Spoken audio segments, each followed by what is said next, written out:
오늘은 담장을 넘는 교회라는 제목으로 하나님의 말씀 함께 나누도록 하겠습니다.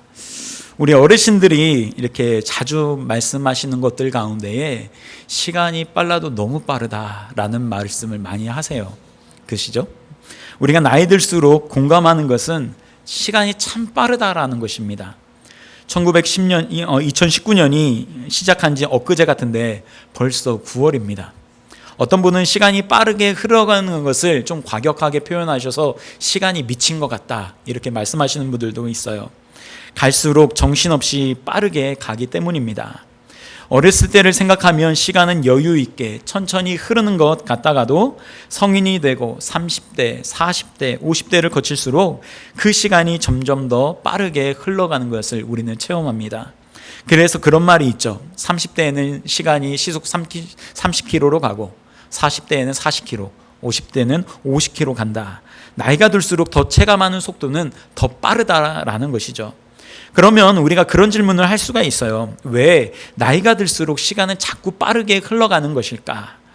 심리학자들은 매우 간단하게 이야기를 합니다. 그것은 기억할 게 전혀 없기 때문이다라고 말을 해요.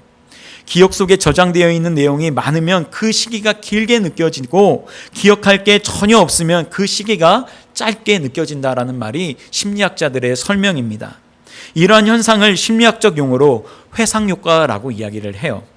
여러분, 우리 인생을 뒤돌아보면 언제적 시절이 가장 뚜렷하게 기억에 남습니까? 똑같은 질문을 많은 사람들에게 했습니다. 거의 대부분의 사람들이 학창시절을 이야기합니다. 나이가 드신 어르신들도 학창시절은 아주 생생하게 기억하신다라는 겁니다. 가슴 설레는 기억이 많은 그 시절의 시간은 아주 천천히 흘러갑니다. 모두 다 새로운 경험이 있기 때문이죠. 그러나 인생의 어느 시기부터 시간이 아주 미친 듯이 날아가기 시작합니다. 화살보다 더 빠르게 지나가게 되죠. 무엇을 의미하는 걸까요? 정신없이 바쁘게 살기만 했지 기억에 남을 만한 일들은 전혀 없다라는 이야기입니다. 죄다 반복적으로 처리할 수 있는 일들, 그 어쩔 수 없이 처리하는 일들만 산재에 있을 뿐 시간이 날들이 많아지면 많아질수록 인생은 점점 짧다고 느껴지게 되고 어느 순간 인생의 뒤를 돌아보는 기회가 왔을 때에 이루어 놓는 것이 없는 것처럼 허무하게 느껴지는 것이 바로 우리의 인생이다라고 말을 합니다. 그러면서 우리 자녀들에게 이런 말을 하죠. 너는 아빠처럼 혹은 엄마처럼 살지 마라. 살다 보니까 내가 살아온 그 날들이 후회되는 일들이 참 많이 있다라는 것이죠. 그런데 안타까운 것은 우리 자녀들이 커서 또한 그 자녀들에게 똑같은 말을 할 가능성이 굉장히 높다라는 것이에요. 여러분, 우리는 인생을 잘 살아야 합니다. 하나님이 우리에게 주신 인생이기 때문에 우리는 소중하게 여기며 이 시간들을 잘 보내야 되는 그런 지혜를 가지고 있어야 됩니다. 소비되는 인생이 되어서는 안 될 거예요. 인생을 창출해내고 우리의 삶 가운데에 보람과 기쁨, 즐거움이 가득한 인생이 되어야 할 것입니다. 그러면 이렇게 빠른 시간 속에서 보람과 즐거움을 느끼며 살 수 있는 방법은 무엇일까요? 바로 기억할 일들을 자꾸 만들어내면 된다라는 것입니다. 주어진 하루의 의미를 부여해가면서 기억할 일들을 만들어내면 즐거움과 보람을 느낄 수 있고 동시에 시간이 빠르다고 느끼는 것을 어느 정도 천천히 흐르게 느끼는 것처럼 할 수 있다는 것입니다.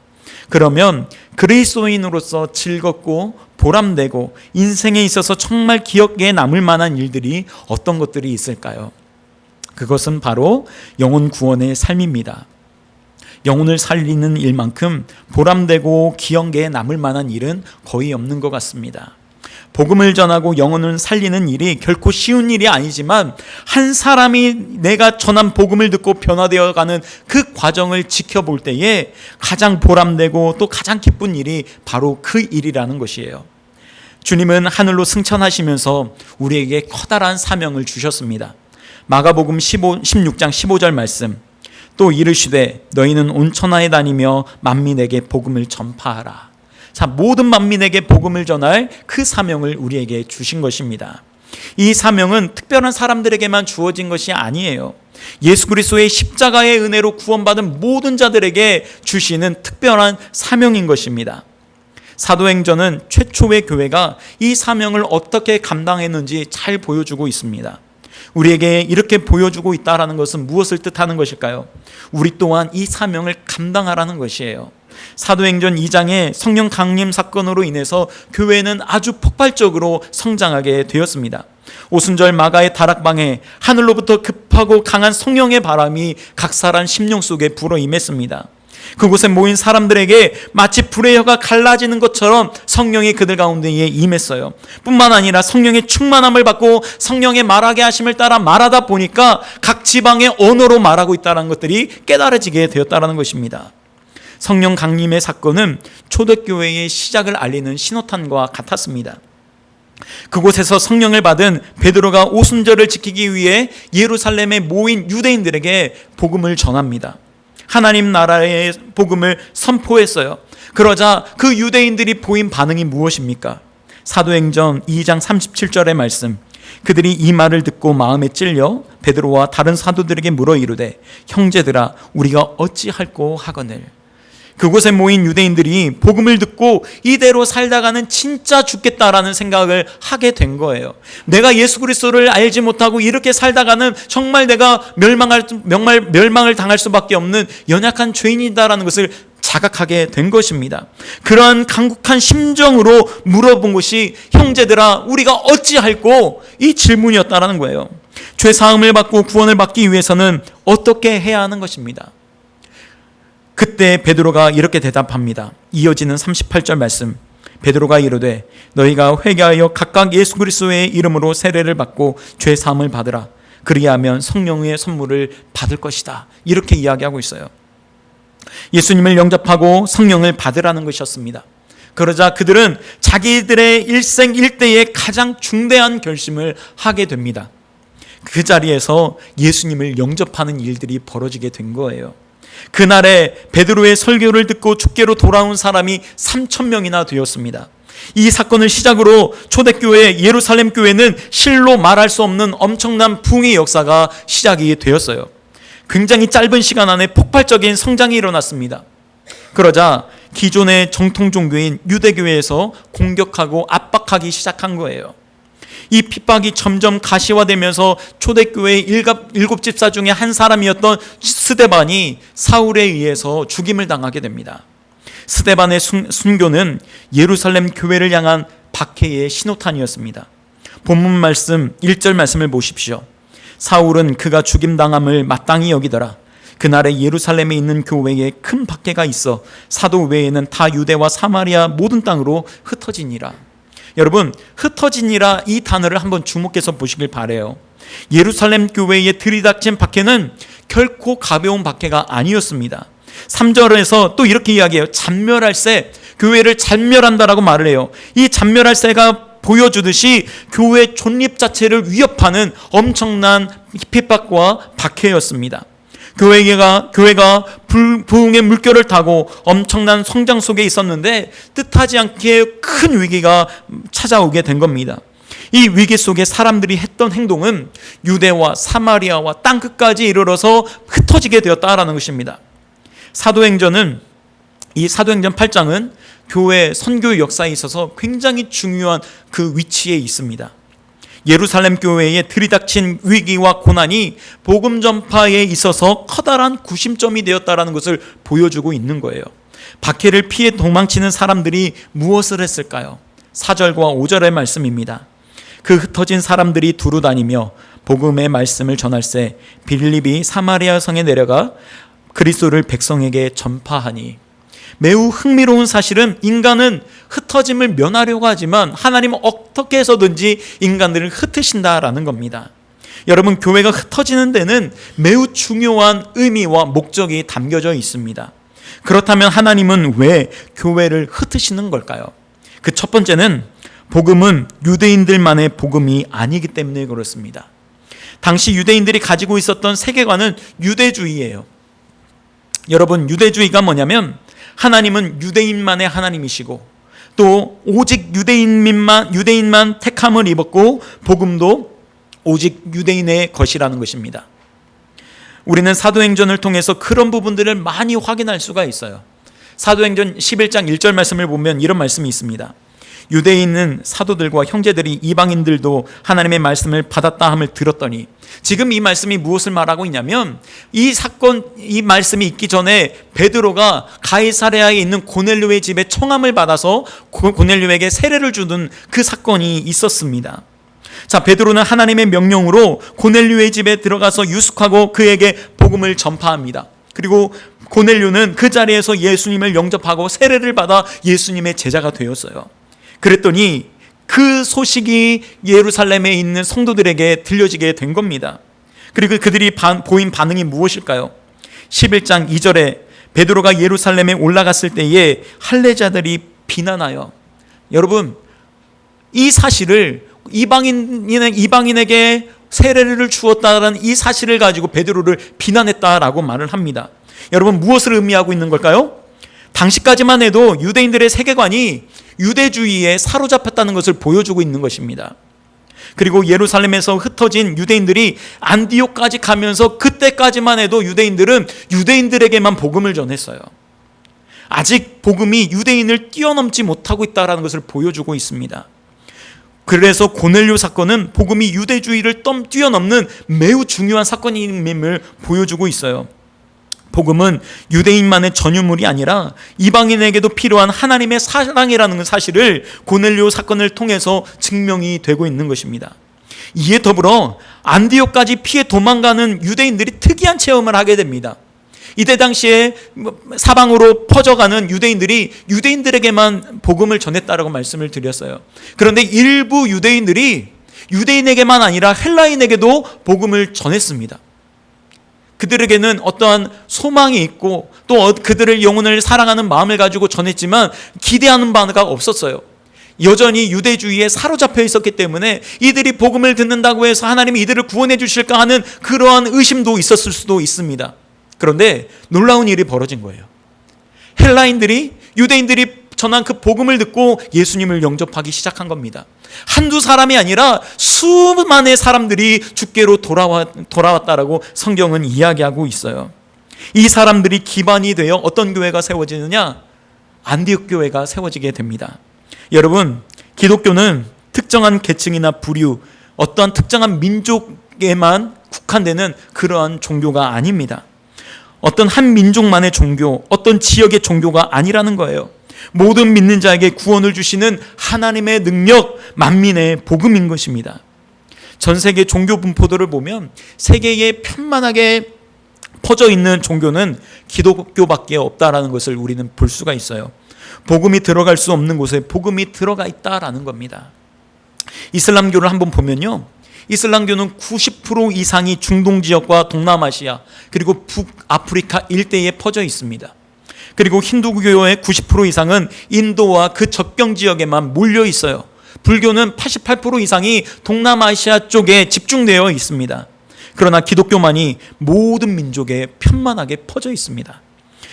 전 세계 기독교의 약 25%는 유럽에 있고요, 25%는 중남미에 있고 22%는 아프리카, 15%는 급성장 중인 아시아, 그리고 나머지는 북미에 퍼져 있다는 겁니다. 이런 통계가 알려주고 있듯이 복음은 유대인만의 복음이 아니라 모든 사람들에게 선포되어야 할 하나님의 구원의 소식인 겁니다. 예루살렘에만 머물러 있던 복음이 유대와 사마리아로 퍼져나간 것은 굉장히 중요한 사건이에요. 사마리아는 유대인들이 결코 넘지 않는 경계선이었습니다. 내가 다른 땅으로 갈지언정 사마리아 땅을 밟지 않겠다라고 결정한 땅이 사마리아 땅이었습니다. 유대인들에게는 편견과 증오의 땅이었어요. 그런데 박해가 가해지자 그 경계선이 무너뜨려졌습니다.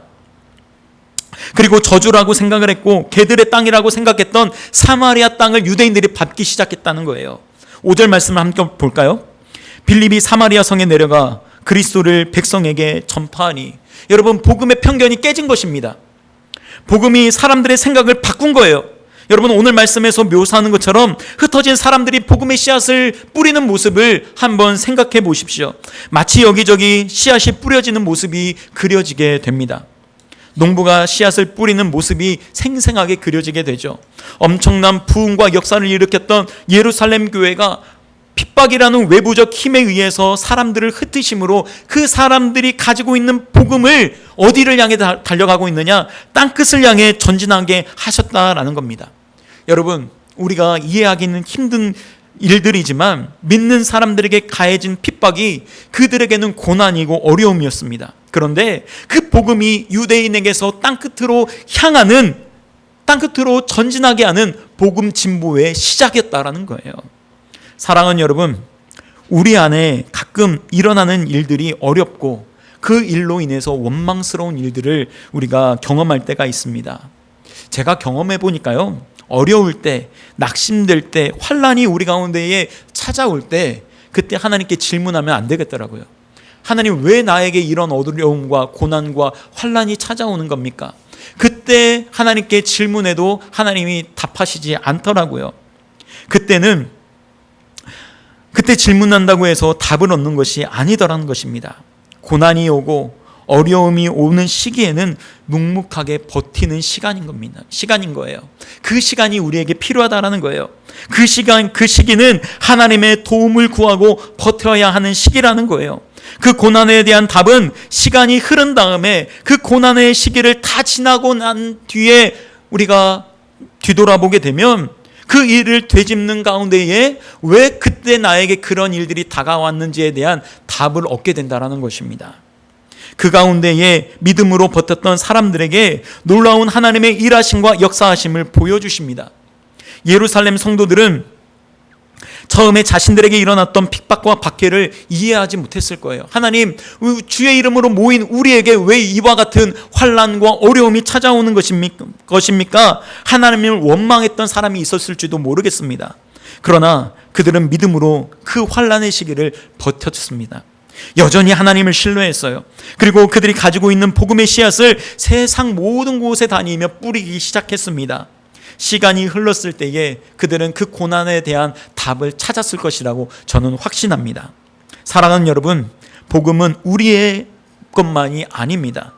세상 모든 사람들이 들어야 할 하나님의 구원의 복된 소식인 것입니다.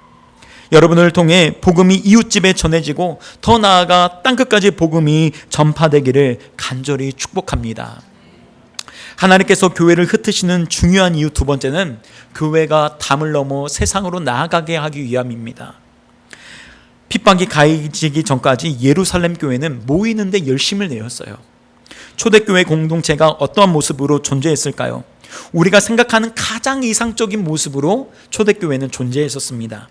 사도행전 2장 44절에서 46절 말씀, 믿는 사람이 다 함께 있어 모든 물건을 서로 통용하고 또 재산과 소유를 팔아 각 사람의 필요를 따라 나눠주며 날마다 마음을 같이하여 성전에 모이기를 힘쓰고 집에서 떡을 떼며 기쁨과 순전한 마음으로 음식을 먹었다, 이렇게 이야기를 해요.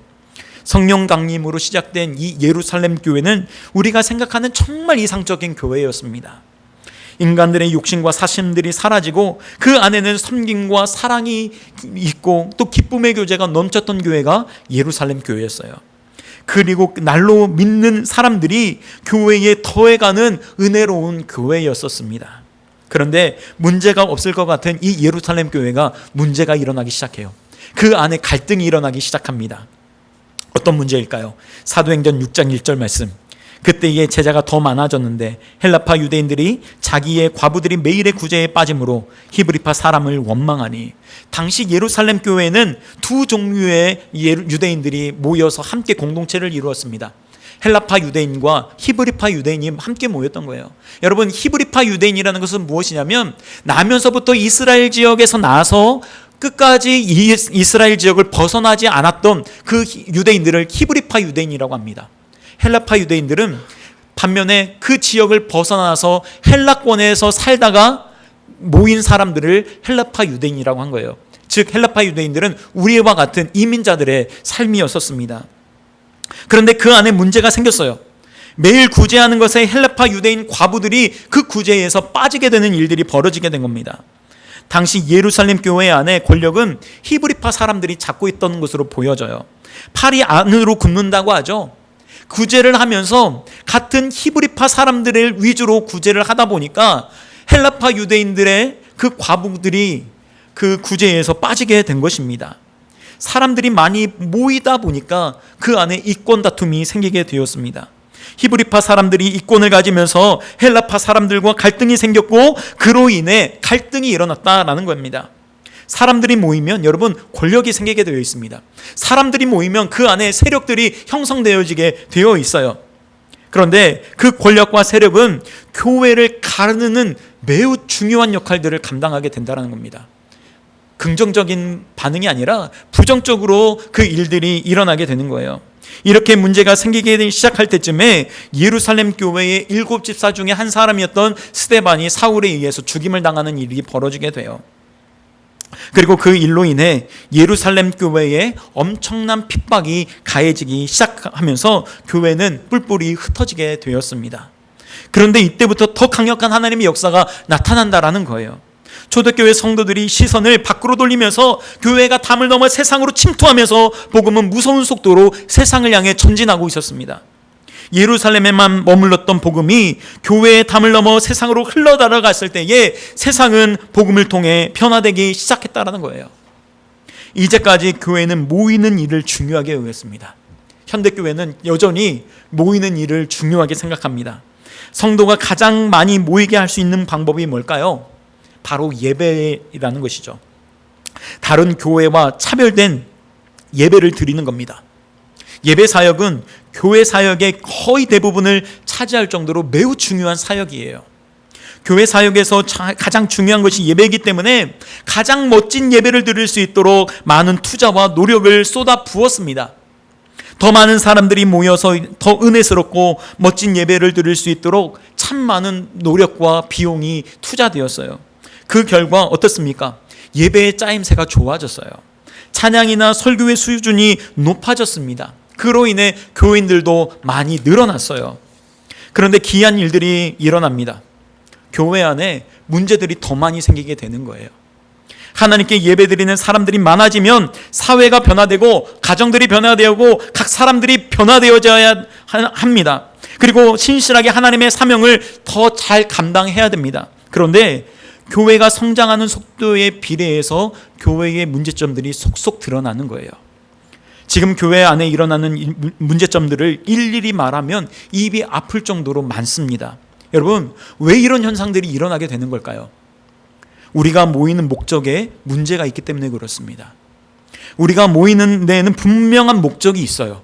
모여서 하나님을 찬양하고 예배하는 데는 분명한 목적이 있다는 겁니다. 그것이 무엇일까요?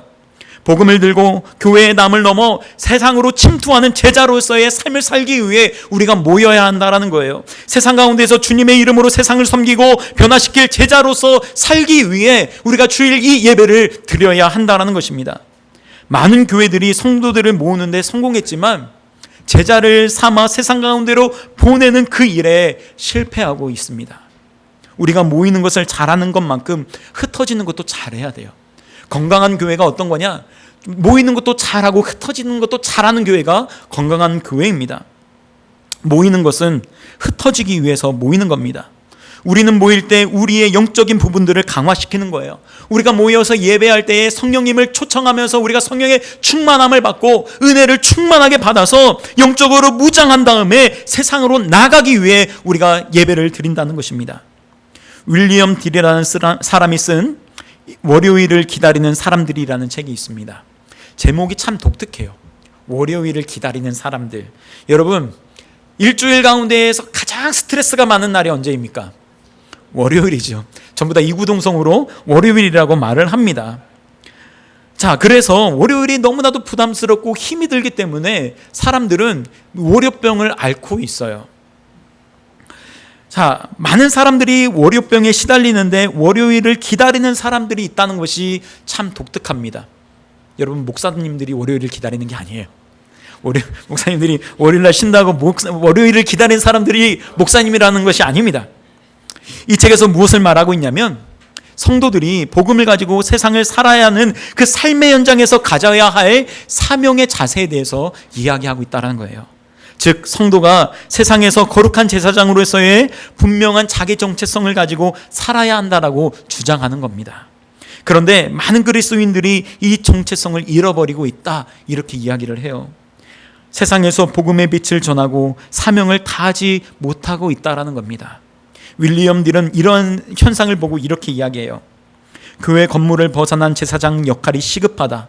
이는 교회 밖에서도 하나님을 인식하고 항상 하나님 앞에서 살아야 한다는 의미다. 윌리엄 딜이 뭘 말하는 것일까요? 우리 그리스도인들이 주일에만 그리스도인이 아니라 주중에도 그리스도인으로 살아가야 된다는 것을 이야기하고 있는 겁니다. 여러분, 달력을 보면 요일이 일, 월, 화, 수, 목, 금, 토로 되어 있죠. 일주일이 시작되는 그 날이 주일입니다. 어떤 의미가 담겨져 있는 걸까요? 주일 예배를 통해 성령과 은혜를 받고 삶의 현장으로 나아가 하나님이 우리에게 부어주신 이 제사장직을 살라는 그 의미로 주일이 첫 주간의 시작인 것입니다. 일주일의 첫 시간을 주님께 드리며 시작하는 것은 영적으로 굉장히 큰 의미가 담겨져 있습니다. 지난 한 주간을 돌아보며 회개하는 시간을 갖고 삶의 현장으로 돌아가 믿음으로 승리하기 위하여 성령과 은혜를 우리 영혼에 채우는 시간인 것입니다. 그래서 여러분, 주일 예배가 너무너무 중요한 거예요. 예배를 통해 하나님을 만나고 그분을 내 영에 가득 채우며 월요일을 향해 달려나가는 겁니다. 여러분, 세상 사람들은 이렇게 고백해요. Thank you God, it's Friday. 이렇게 고백을 합니다. 그러나 우리 예수 믿는 사람들은 Thank you God, it's Monday. 이렇게 고백할 수 있는 우리 성도들이 되어야 될 줄로 믿습니다. 하나님의 사명을 가진 사람들은 금요일을 기다리는 것이 아니라 월요일을 기다린다라는 사실이에요. 사랑하는 여러분, 교회담을 넘어 세상으로 나아갈 때에 성령의 충만함을 가지고 나아가시길 바랍니다. 오늘 이 예배를 통해 성령으로 충만함을 받고 이 문을 나가시길 바랍니다. 마치 초대교회 성도들이 성령이 충만하여 예루살렘 밖으로 흩어질 때 그들이 가지고 있었던 불을 가지고 나갔던 것처럼 교회에서 세상으로 나갈 때에 성령의 불을 가지고 나가 성령의 불을 일으키시는 우리 복된 성도님들이 되시길 바랍니다. 여러분, 저 문은요, 우리가 예배를 드리기 위해서 이 자리로 인도하는 문이기도 하지만 이 예배를 마치고 나가는 세상으로 향하는 그 문이기도 한 것입니다. 저 문을 나갈 때에 세상을 향해 돌진할 수 있는 여러분들이 될 수 있기를 주님의 이름으로 축원합니다. 우리가 저 문으로 나가서 해야 되는 일들이 있어요. 그것은 하나님께서 교회를 흩으시는 목적 세 번째입니다. 세 번째는 모든 민족을 제자 삼기 위함입니다. 제자 삼는 사역은 교회의 중심 사역입니다. 하나님께서, 예수님께서 하늘로 승천하시면서 제자들에게 부탁하신 말씀이 바로 이 제자 삼는 일입니다. 마태복음 28장 18절에서 20절의 말씀 우리 함께 합독해 보도록 하겠습니다. 시작. 예수께서 나와 말씀하여 이르시되 하늘과 땅의 모든 권세를 내게 주셨으니 그러므로 너희는 가서 모든 민족을 제자로 삼아 아버지와 아들과 성령의 이름으로 세례를 베풀고 내가 너희에게 분부한 모든 것을 가르쳐 지키게 하라. 볼지어다 내가 세상 끝날까지 너희와 항상 함께 있으리라 하시니라. 자, 이 말씀을 잘 이해하기 위해서는 이 문장에서 사용된 동사를 잘 봐야 됩니다. 이 세 구절 가운데에 동사가 4개의 동사가 나와요. 가서, 제자를 삼아, 세례를 베풀고 가르쳐 지키게 하라. 이 4개의 동사가 나옵니다. 이 문장을 헬라어 원문으로 보면 제자를 삼아 이것만 원형으로 되어 있고 나머지는 분사 형태로 되어 있는 것을 확인할 수가 있어요. 무슨 의미냐? 즉 제자를 삼기 위해 가는 거예요. 제자를 삼기 위해 세례를 베푸는 겁니다. 제자를 삼기 위해 가르쳐 지키게 하는 것입니다.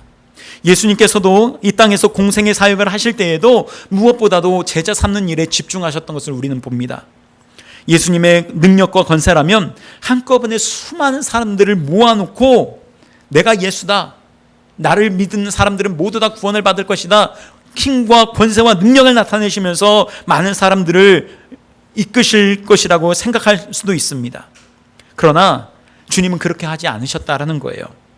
오히려 12명의 제자에 집중하시는 것을 우리는 볼 수 있습니다. 영적인 것에 대해 아무것도 모르는 12명의 제자들을 부르시면서 3년 동안 동고동락하면서 예수님의 삶을 보여주셨습니다. 예수님이 어떻게 사역하는가를 제자들에게 보여주셨어요. 제자들은 예수님의 삶의 방식을 보고 배우기 시작했습니다. 이들은 후에 예수님이 하늘로 승천하신 후에 자신들의 목숨을 걸고 복음을 전하는 자들이 되었습니다. 또한 그들은 거기에서 끝나는 것이 아니라 자기들의 또 다른 제자들을 생산하며 나아갔다는 거예요. 예수님은 예수님을 좋아하는 팬을 원하시는 것이 아니라 예수님을 위하여 헌신할 제자를 원하시는 겁니다. 여러분, 우리 교회 안에는 두 종류의 신자가 있습니다. 팬이 있고 제자가 있습니다. 여러분, 예수님을 좋아하는 팬들이 있어요. 팬은 예수님이 하신 일에 대해 환호하고 박수를 치지만 그 안에 헌신은 없습니다. 그런 팬으로서는 결코 믿음의 승리를 이룰 수 없고 사명 또한 이룰 수 없는 겁니다. 그리고 팬으로서는 믿음의 상급도 받을 수 없습니다. 그냥 예수님만 알고 있는 거예요. 그냥 예수님만 좋아할 뿐이에요. 그러나 여러분, 제자는 달라요. 제자는 예수님을 위해 자신의 생명을 내놓습니다. 자신의 삶으로 예수님을 증거하며 생명을 살리는 일을 감당합니다. 죽어가는 영혼을 바라볼 때에 긍휼히 여기는 마음이 있고 믿음으로 승리하기를 바라는 그 삶을 살아갑니다.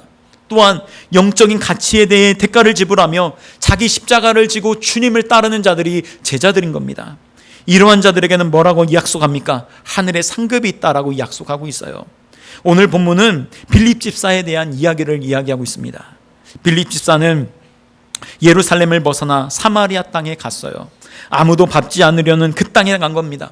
그 땅은 어떤 땅이에요? 아픔이 있는 땅이에요. 슬픔이 있는 땅이에요. 상처가 있는 땅이었습니다. 이스라엘 지역에서 가장 복음이 필요했던 지역이 이 사마리아 지역이었습니다. 그러나 유대인들은 그 땅을 개의 땅이라 여기며 피해 다녔어요. 내가 빠른 그 길을 지나가면 빨리 갈 수 있지만 내가 개의 땅은 결코 밟지 않겠다 하며 돌아가며 우회하며 갔던 땅이 바로 사마리아 땅이었습니다. 그런데 그곳에 예수님의 제자된 빌립 집사가 그 땅을 밟기 시작했어요. 그리고 그곳에 있는 사람들에게 복음을 전하며 병든 자들을 고쳐주고 귀신들을 쫓아내었습니다. 비로소 그 땅에 큰 기쁨이 있었다라고 이야기하고 있습니다. 복음은 병든 그 땅을 회복시키고 있었어요.